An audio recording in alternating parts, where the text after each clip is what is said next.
Just by taking a glimpse in the room behind me, I can tell you there are over 100 people here and some more are trickling in. It's been a rough past couple of days for Bill. A car crashed into these concrete barriers, came onto the front steps and up through the front wall, imploding it and destroying a ton of supplies inside. It's boarded up for now, but the place will have to be rebuilt. New data is showing protection against COVID-19 from the Pfizer or Moderna vaccine dwindles over time. With the help of a little editing, are full of airbrushed faces and extremely white teeth. Their idea of a realistic image is skewed. This is Adrian's finished art piece. It looks awesome. And right now it's in this building. The Pfizer COVID-19 vaccine has arrived in Amarillo. The open house starts tonight at 6:30 at the Black Historical Cultural Center. There will be these packets there full of information. The work behind me has beautiful buffalo and incorporates Art Deco. It's being painted by a group called Blank Spaces, which is made up of high schoolers. Hereford, Texas. It's a town of just over 14,000 people. And Jared Avalos is a student there. You always have that valedictorian mentality, the student that never makes a B.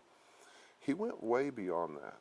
He will be graduating high school this year. My parents, they're immigrants from Mexico. I think I always subtly understood that they came here to give us a better life, and I knew that I needed to work harder. Jared is a four-time social studies state champion, became drum major, class president, and worked with his dad on the weekends to bring in extra money for his family. It's really taught me the value of that labor, and really that just down in the dirt, hard work. While his dad taught him about the blue-collar struggles, his mother instilled her dreams.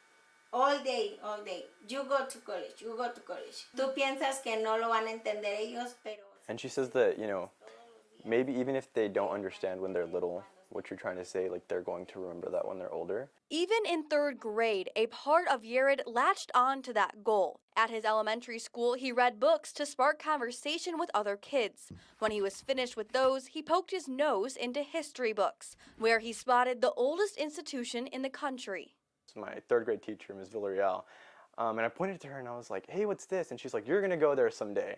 And all I knew was the word Harvard, and I didn't really know what that meant at the time. Not many 8-year-olds would, but now at 18, Jared has applied to several universities. My family doesn't really have a lot of money, so one of my biggest criteria was that the schools needed to meet demonstrated need. Like they needed to have very, very good financial aid. Well, top universities in the country saw Jared's potential and met that need. Guys, I got it to Columbia! I got it to Columbia! Yeah! Let's go! Yes, I got it to Harvard, Kiara! Kiara!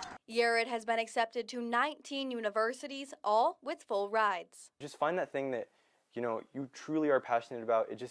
It keeps you up. It keeps you up at night, and it's all you want to be working on all the time. Find that thing, and when you find it, just be the best at that thing. It doesn't matter where you come from, who you are, what your background is. That doesn't matter. For him, that was social studies. It's just something he wants to go above and beyond. He did a junior English paper over the current UIL topic, which was China. And I forgot how many pages he wrote, 200 to 300, maybe more. And he wants to use his educational opportunity to help his parents. Not just them, but there's so many people that are in the position like them. And people need to know their stories. And they need to know that they're super hard workers. And they need to know that they deserve to get a lot more credit than what they're currently being credited for. And the motivation that this family brings to life has got to go beyond measure. We talk about shoot for the stars, you might hit the moon. That's what they're doing. I'm working hard for my family. I love my family. I'm super excited. I'm happy and proud of my family. Since the interview, Jared has decided to attend Stanford University. We wish him the best of luck in his future endeavors. Reporting in Amarillo, I'm Morgan Duerden, ABC 7 News. It was supposed to be a weekend full of hiking and fun. Instead, campers experienced an adventure of a lifetime. A tornado ran right through the campground, overturning RVs and flinging campers. Chad Lance, his 2 children and wife took shelter in a restroom. This is what used to be their camper. Yeah, when we found it, there was 4 campers stacked up. All these axles are part of our campers, and they were up against this large motorhome. Lance rented a U-Haul to take the belongings they can salvage back to their home in Oklahoma. This RV has traveled across the country. Unfortunately, Palo Duro Canyon will be its last destination. The family was at Walmart when the storm rolled through. Stefan Bida with the National Weather Service says this is the earliest a severe weather outbreak has happened in the area since 2007. Right now we're working with the idea that this is one of possibly 2 tornadoes that originated from southwest of here near the Happy area. As of Sunday afternoon, power lines along I-27 north of Happy are still down. The National Weather Service is working on damage assessment surveys and will be rating the tornado in the coming days. People will continue to pick up what the storm destroyed. As of now, there are no reported injuries. Grab anything that we could salvage, and then we're going to call it a spring break this year. For my son's first spring break, he's just in pre-K, so this was his first go at it. So I think next one might be a better one, hopefully.